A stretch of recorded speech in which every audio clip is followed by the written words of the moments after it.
La campagne électorale, quelle campagne électorale avec cette affaire Fillon qui écrase tout le reste? C'est avec Michèle Alliot-Marie que nous sommes ce matin dans les studios du Figaro, qui est elle-même candidate à cette présidentielle.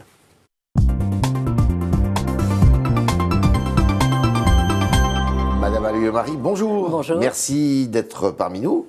Au Figaro, vous demandez à François Fillon de se retirer de la course? C'est son problème. Moi, je vous dis très clairement, François Fillon a été élu par les primaires. Je vous rappelle que je n'ai pas voulu participer aux primaires parce que j'estimais que ces primaires étaient contraires à l'esprit de nos institutions, qui ont voulu donner aux Français le droit de choisir librement, parmi tous les candidats, celui ou celle qu'elles voudraient. Ouais. Et nos institutions n'ont pas voulu que ce soit les partis politiques qui fassent la présélection entre lesquels les Français pourraient choisir. La deuxième chose que j'ai dite à ce moment-là et pour laquelle j'étais contre les primaires, c'est que j'ai dit que ces primaires n'arriveraient pas à créer une unité derrière celui qui en sortirait, et qu'au contraire, ça risquait effectivement de faire ressurgir tous les problèmes de rivalité personnelle et les chapelles qui se tournent autour de chacun des candidats. On est exactement dans ce cas aujourd'hui. On est reparti, je lisais vos journaux ce matin, on est reparti dans une guerre Fillon-Juppé. Là, c'est la guerre Fillon-Juppé, à votre avis? Bah écoutez, ça ressemble Juppé en tous les cas à ça. En tous les cas, moi, ce que je dis, c'est que c'est l'échec total des primaires, cette situation. Et d'ailleurs, c'est probablement aussi l'échec de l'UMP et maintenant des Républicains. Parce qu'on a voulu faire passer, pardonnez-moi, mais on a voulu faire passer l'unité derrière une personne devant toutes les idées, devant toutes les valeurs. Vous êtes en colère ce matin-là? Oui, absolument. Parce que je trouve que notre pays a besoin aujourd'hui d'avoir une vraie ligne directrice, une vraie vision. Enfin, entre Trump d'un côté, Poutine de l'autre et Erdogan, vous ne croyez pas qu'on a besoin d'entendre la voix de la France? Mais s'il n'y avait pas eu cette affaire, les primaires s'étaient bien passées? Mais la preuve, nous voyons le résultat aujourd'hui, c'est-à-dire que nous voyons ressurgir effectivement les rivalités de personnes qui l'emportent sur le débat des idées. Qu'est-ce qu'il peut y avoir dans la tête de François Fillon aujourd'hui? Vous le connaissez bien. Je connais bien François Fillon. Moi, aujourd'hui, je m'occupe de ma campagne. Parce que j'estime qu'il y a une chose, notre pays aujourd'hui a besoin de se redresser. Quand nous voyons que la croissance européenne est de 1,8% et qu'en France nous ne sommes qu'à 1,1%, eh bien cela veut dire effectivement que la politique de 50 socialisme est un échec total. Est-ce que la droite est en train de se fracasser là? Mais je pense que la droite est en train de se fracasser, c'est ce que je vous ai dit. Finalement, on a voulu, quand on a créé l'UMP, et vous savez que j'étais contre, on a voulu rassembler des gens qui sont des gaullismes. Vous avez été présidente du RPR, il faut le dire. J'ai été présidente du RPR et j'en suis très fière, parce qu'à l'époque, pendant 2 ans et demi, nous avons eu 6 élections, et pendant que j'étais à la tête du RPR, nous avons gagné toutes les élections. C'est la seule fois où ça s'est fait. Pourquoi? Parce que j'écoutais les militants sur le terrain, parce que nous avons fait un vrai travail de terrain, et parce qu'on a évité les querelles de chapelle et d'écuries présidentiables. Eh bien, aujourd'hui, l'UMP était une bêtise.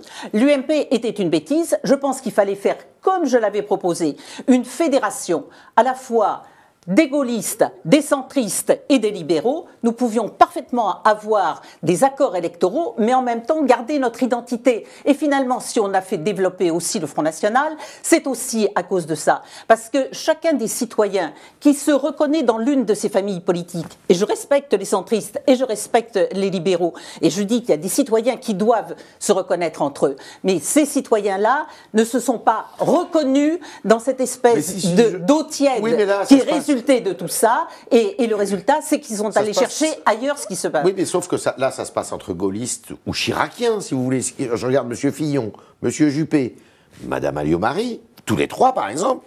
Vous êtes issus de la même cuisse, si je puis dire. Alors, que nous ayons probablement un certain nombre de valeurs communes, je ne veux pas vous dire le contraire, on a vécu ensemble, on a gouverné ensemble, c'est évident. Mais moi, aujourd'hui, je ne regarde pas les hommes, que je respecte, mais je regarde les programmes. Et ce que je trouve, c'est d'abord beaucoup de libéralisme, d'ailleurs, dans le programme de François Fillon, comme d'ailleurs dans celui d'Alain Juppé. Et c'est la raison pour laquelle j'ai dit, je ne me présenterai pas aux primaires, parce que c'est une connerie, ces primaires, permettez-moi de vous le dire. Et deuxièmement, eh bien, moi, je pense une chose, c'est que le gaullisme, c'est pas une nostalgie. Il ne s'agit pas d'aller trouver des recettes d'il y a 50 ans pour les appliquer aujourd'hui, mais c'est une vision, c'est une ligne directrice. Et moi, ce que je dis aujourd'hui, je suis une gaulliste sociale. Je suis une gaulliste, c'est-à-dire que j'ai envie que mon pays gagne. J'ai envie que l'on retrouve, que la France, que nos entreprises, que nos citoyens retrouvent l'esprit de conquête. Et pour ça, ça veut dire gaullisme. La France doit gagner. Il faut que nous aidions nos entreprises à pouvoir faire face à la concurrence internationale, notamment en alignant les contraintes réglementaires, fiscales et sociales qui les entravent au niveau de la moyenne européenne pour qu'elles soient en situation de concurrencer. Bien non, pas du tout, et vous le savez bien. Chaque fois qu'il y a une norme européenne, notre administration en rajoute. Oui. Le résultat, c'est que l'été dernier, vous n'aviez pas de cerises françaises parce qu'on avait interdit des produits phytosanitaires, alors que vous aviez des cerises qui venaient de tous les autres pays européens. On est trop protectionniste finalement. On essaie toujours d'être les meilleurs élèves de la classe et on pénalise ceux qui travaillent. Donc je dis effectivement, on a besoin que nos entreprises retrouvent des marges de manœuvre en nous alignant pour les impôts, pour les taxes et pour les réglementations sur la moyenne européenne. On a besoin aussi, et c'est ça qui est gaulliste, que l'État impulse de vraies politiques. De vraies politiques, je veux dire qu'il faut une politique... Il faut un État stratège, c'est évident. J'utilise ce mot au cœur de mon programme. Macron aussi, hein. Mais Macron, il copie beaucoup d'ailleurs. Je constate que, y compris vos slogans, mes slogans, et notamment l'esprit de conquête, il l'a collé à la une de son programme, et ainsi que Nouvelle France, qu'il utilise aussi, alors que c'est mon parti. En tous les cas, je vais lui demander de retirer tout ça. Et s'il ne le retire pas, effectivement, j'irai jusque-là parce que je pense qu'on doit nous respecter. Et donc, je vous disais, effectivement, dans le gaullisme, il y a le rôle de l'État qui a été trop oublié par un certain nombre des candidats. Et le gaullisme social, qu'est-ce que c'est ? C'est de dire que c'est l'homme qui doit être au cœur de toutes les politiques et qu'il ne faut pas angoisser les Français, mais au contraire leur dire qu'ils ont leur part dans la réussite de la France. Et donc, je veux défiscaliser les heures supplémentaires, contrairement au programme de François Fillon. Je veux également totalement défiscaliser et en même temps développer l'intéressement et la participation. Ça, c'est très gaullien. Absolument. La loi 67. Mais il n'y a pas que ça. Et je veux que la France retrouve son image internationale et que les Français soient fiers de l'être. Michel Alliot-Marie, il y a une autre personne qui est très en colère actuellement, qui dit que Fillon doit partir, se retirer. C'est Henri Guénaud, qui est également candidat. Qu'est-ce qui vous distingue, par exemple, d'Henri Guénaud ? Vous êtes l'Europe. C'est très simple. Vous êtes pro-européenne, députée européenne d'ailleurs. Absolument, mais je dis simplement une chose, c'est du simple bon sens. Avec ces 67 millions... L'Europe des nations. Oui, mais avec ces d'Europe fédérale, de toute façon, plus personne n'y croit. Avec ses 67 millions d'habitants, la France ne peut pas rivaliser, malgré tous ses atouts, et ils sont nombreux dans le domaine agricole, dans le domaine maritime, dans le domaine spatial, dans le domaine aéronautique, dans le domaine énergétique. La France ne peut pas rivaliser avec des pays comme la Chine ou comme l'Inde, qui ont 1 milliard d'habitants, ni même avec l'Amérique du Nord. Nous avons donc besoin de nous adosser à un ensemble qui soit plus vaste. Je ne vais pas vous dire que l'Europe fonctionne bien. J'y suis, je vois qu'il y a beaucoup de choses à modifier, mais nous avons besoin de peser pour faire face à nos concurrents. Alors, et ça, c'est effectivement... Parlons concret. Michel Alliot-Marie, vous avez les signatures, vous les aurez ? Les parrainages, pardon. Alors, en ce qui concerne les parrainages, on est en train de passer de la promesse à la réalisation. C'est ça ce qui va compter. C'est vrai qu'au départ, il n'y avait aucun problème. J'ai engrangé plusieurs centaines de parrainages, de promesses de parrainage automatiquement. Je dois dire qu'effectivement, avec l'affaire Fillon, qui accompagnait d'ailleurs l'affaire Le Pen et l'affaire Macron, ça s'est arrêté quasiment du jour au lendemain. L'affaire Macron, c'est quoi ? Il y a eu effectivement un certain nombre d'accusations ou des rumeurs, je ne sais pas, sur des financements. En tous les cas, c'est ce dont m'ont parlé les maires, en me disant, nous, finalement, on ne veut plus parrainer personne, parce que... Vous en êtes à combien, là ? Actuellement, j'en sais, je ne le fais pas aujourd'hui.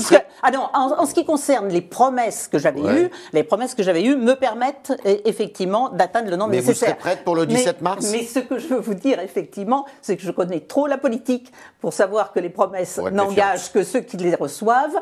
Donc, ce que je veux, effectivement, c'est dire aux Français, je représente une voix qui a envie de répondre à votre attente. Alors, effectivement, résistez.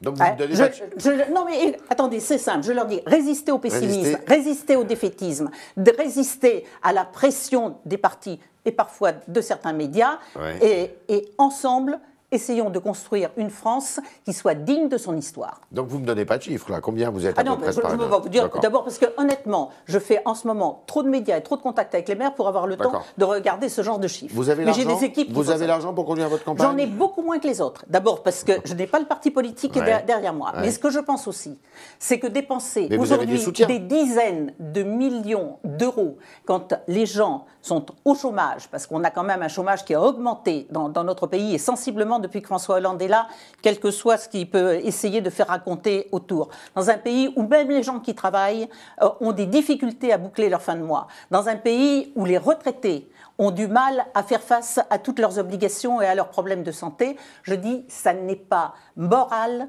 de dépenser autant d'argent. Donc je fais une campagne différente de celle des autres. Je ne fais pas de grands meetings et je ne ferai pas de grands meetings. Vous êtes allé au Salon de l'Agriculture? Vous allez y aller? J'étais au Salon de l'Agriculture hier, j'ai été remarquablement accueillie, c'était très chaleureux, c'était très sympathique. Et là, on voit la France qui travaille, la France qui réussit, la France qui a des tas d'atouts. Est-ce que vous avez des parlementaires qui vous soutiennent, qui sont avec vous? Oui, j'ai un certain nombre de parlementaires qui me soutiennent. Des sénateurs, des députés, des eurodéputés. Voilà. D'accord. Voilà. Comment vous voyez l'avenir, là, d'ici à 15 jours? Qu'est-ce qui va se passer? Vous maintenez votre candidature, de toute manière. Non, mais attendez, vous voulez rire? Vous ne serez pas au Trocadéro dimanche? Non, dimanche, j'ai un certain nombre d'obligations dans ma campagne. Est-ce que vous condamnez cette manifestation qui fait beaucoup jaser? Écoutez, elle fait beaucoup jaser. Moi, honnêtement, je ne m'intéresse pas à ce que font les autres. Je lis le programme des autres candidats, c'est la moindre des choses, mais je m'intéresse au message que j'ai à délivrer aux Français. Je veux les appeler à la résistance. Je veux les appeler à me suivre. Je leur dis, aidez-moi à mettre en œuvre ce à quoi ensemble nous croyons. Je l'ai vu encore hier au Salon d'Agriculture, en discutant sans caméra, sans micro avec les gens. C'est là où ils vous parlent le mieux. Et je pense que je porte effectivement ce qu'attendent un certain nombre de personnes. Donc c'est ça, et moi je m'occupe de ma campagne, je trace ma route avec le plus grand nombre de personnes possible que j'invite à me rejoindre. Est-ce que vous avez eu, depuis qu'il est en retrait, mais dans quel retrait il est, ou dans quelle retraite est-il, Monsieur Sarkozy, depuis qu'il s'est retiré de la primaire? J'ai passé un message à Nicolas Sarkozy lorsqu'il a été battu à la primaire, qui est un message d'amitié, un message de soutien, parce que j'ai été son ministre. Il m'a donné l'opportunité d'être ministre de l'Intérieur et de l'Outre-mer, d'être ministre de la Justice, d'être ministre des Affaires étrangères européennes. Après que Jacques Vous avez occupé tous les postes régaliens. Absolument. Après que Jacques Chirac m'ait permis pendant plus de 5 ans d'être ministre de la Défense. Et je garde un profond attachement et beaucoup de liens avec les militaires. Donc ça me paraissait normal aussi de lui apporter ce soutien. Qu'est-ce qu'il fait maintenant, vous savez? Est-ce qu'il a un rôle à jouer dans ce maelstrom des Républicains? Je pense que personne n'imagine Nicolas Sarkozy se désintéresser de la politique de la France, même si par ailleurs j'ai vu qu'il avait des activités maintenant dans un groupe hôtelier. Jacques Chirac, donc vous avez toujours été très proche de Jacques Chirac. Est-ce que vous pouvez nous donner des nouvelles de Jacques Chirac? Écoutez, Jacques Chirac va mieux. Il y a eu une période où il a eu à la fin de l'été, une période assez difficile, effectivement. Oui. Il va mieux, et je vais vous dire une chose. Il aime toujours les canougats que je lui ramène de sa jambuse tous les mois. Il va voter pour vous? Je n'en sais rien. Je n'ai pas l'indécence de lui demander. De le solliciter. C'était le talk de Michèle Alliot-Marie qui constate l'échec complet des primaires qui ont été organisées. Elle était très hostile à cet exercice, elle nous l'a redit ce matin, et elle compte bien demander quelques explications à Emmanuel Macron sur ses slogans de campagne qui sont aussi les siens, et d'abord les siens. Michèle Alliot-Marie, donc, qui répondait aux questions du talk, et qui maintenant, chers internautes, va vous répondre avec Mathilde Sirot.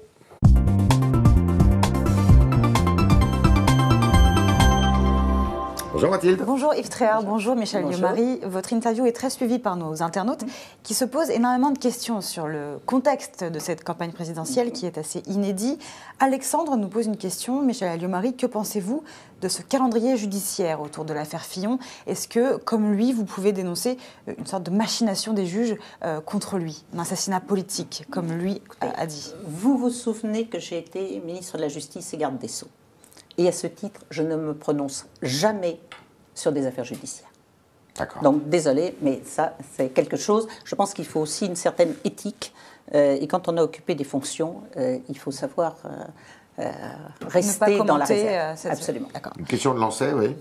Une question d'Alexandre aussi qui vous posait une question par rapport à Henri Guénaud, qui lui a estimé qu'une élection de Macron en mai serait peut-être plus dangereuse qu'une élection de Marine Le Pen. Est-ce que vous êtes sur la même ligne que lui? Je pense que les deux programmes sont des programmes qui sont néfastes pour la France.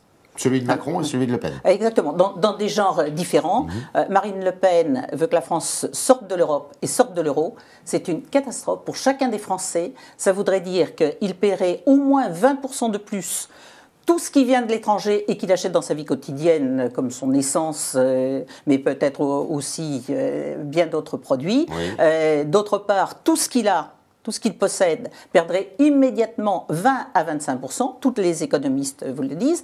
Quant à Emmanuel Macron, où est la logique de son programme? Je ne sais pas. On a l'impression qu'il prend à droite, à gauche des choses qui n'ont aucune cohérence.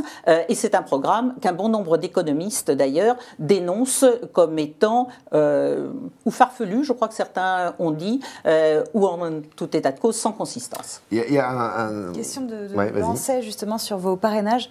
Si jamais vous n'arriviez pas à recueillir ces 500 signatures pour pouvoir vous présenter en avril, qui est-ce que vous pourriez rallier?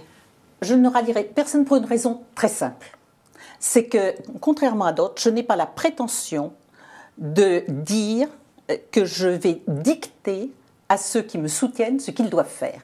J'ai un très grand respect pour les citoyens, j'ai un très grand respect pour les militants, et donc, à partir de là, je dis, c'est à eux, effectivement, de faire leur choix. Et je suis sûre, compte tenu de ce que sont mes valeurs et donc celles de ceux qui me soutiennent, qu'ils choisiront toujours d'abord l'intérêt de la France et des Français. Vous irez voter quand même, vous? Mais bien sûr que j'irai voter. Et vous direz pour qui vous voterez? Je ne sais pas si je dirais pour qui je voterai. Peut-être le dirais-je. Jusqu'à présent, je ne l'ai jamais dit parce que je pense que ça fait aussi partie des règles. Nous sommes dans un pays où on oublie un peu trop les principes. On utilise les mots les uns pour les autres, on mélange les institutions, on mélange les statuts et les caractères des uns et des autres et on finit par ne plus rien respecter. Eh bien, je dis, cela aussi doit suffire. Si on a instauré le secret du scrutin, c'est aussi pour qu'il soit respecté par tout le monde, y compris par les politiques. Un sondage place Alain Juppé en tête pour le premier tour, si jamais il devait être candidat à la place de François Fillon. Est-ce que c'est lui, finalement, le recours pour la droite maintenant? Écoutez, Alain Juppé a souhaité et participé aux primaires. Ça disqualifie à vos yeux, ça? Je pense que tous ceux qui ont initié ou participé aux primaires se trouvent, d'un certain sens, disqualifiés. D'accord. Alors... Une question sur votre programme. Notamment sur le service militaire. Est-ce que vous êtes pour ou contre le retour du service militaire obligatoire? Je suis contre le retour du service militaire pour une raison très simple, c'est que dans le monde actuel, nous avons besoin d'une armée professionnelle. Quand il y avait le service militaire, 80% des militaires servaient à encadrer les appelés du contingent qui eux-mêmes ne pouvaient pas aller sur les théâtres d'opérations extérieures. En revanche, je suis pour qu'il y ait un service civil universel, c'est-à-dire garçons et filles. Pendant combien de temps? Pendant quelques mois. Pendant quelques mois. Parce que, bon, vous avez une initiation qui peut se faire rapidement et il faut qu'elle ait lieu. Elle serait encadrée par les militaires? Non, je pense qu'il faut faire la même chose que ce que j'ai fait pour Défense Deuxième Chance et pour les EPID. Vous vous souvenez, j'ai créé ça quand j'étais à la Défense pour aider des jeunes qui étaient en grande difficulté d'insertion sociale à avoir, dans un cadre... d'encadrement par des anciens militaires, une remise à niveau scolaire, comportementale et une préparation à occuper des emplois. Eh bien, je dois dire sous une forme aménagée, bien entendu, puisque ça n'est pas le cas pour l'ensemble des garçons et des filles d'une même génération, mais je pense que c'est ce qu'il faut. Ensuite, la durée, elle est aussi fonction du coût. Parce que c'est un coût extrêmement élevé. Et donc, il faut bien le mesurer. Mais je pense que pendant quelques mois, demander à tous les garçons et à toutes les filles de notre pays d'être au service de la collectivité en étant encadrés par, effectivement, d'anciens militaires et par des associations, c'est quelque chose qui peut renforcer l'unité nationale. Aujourd'hui, l'unité nationale est mise à mal et je pense qu'une de nos priorités doit être de la recréer. Une autre question sur votre programme de Karine qui vous écoute. Qu'est-ce que vous faites contre le chômage? Contre le chômage, je dis d'abord une chose. Qu'est-ce qui crée l'emploi? Ce sont les entreprises. Pourquoi est-ce que nos entreprises ne créent pas d'emploi? Parce qu'elles sont en difficulté de concurrence avec les entreprises étrangères. Donc, il faut d'abord aider nos entreprises à pouvoir gagner dans la concurrence internationale. Ça veut dire quoi? Ça veut dire les mettre à un niveau de contraintes qui soient les mêmes que leurs adversaires. De contraintes fiscales, de contraintes bureaucratiques. Voilà, je suis pour que les contraintes réglementaires qui pèsent sur nos entreprises soient ramenées à la moyenne européenne. Et qu'il n'y ait pas une surenchère chaque fois qu'il y a une norme européenne qui devrait nous aider, parce que ça amène les pays les plus en retard à nous rattraper, eh bien, chez nous, on en rajoute. Moi, je veux que ça s'arrête. Je veux que les charges fiscales et sociales des entreprises françaises, qui sont les plus élevées d'Europe, soient ramenées à la moyenne européenne. Si vous faites simplement ces deux choses, vous redonnez une croissance formidable, et dès lors que vous avez de la croissance, vous avez effectivement de l'emploi. Et il faut diminuer tous les codes qui sont purement nationaux et qui pèsent sur nos entreprises.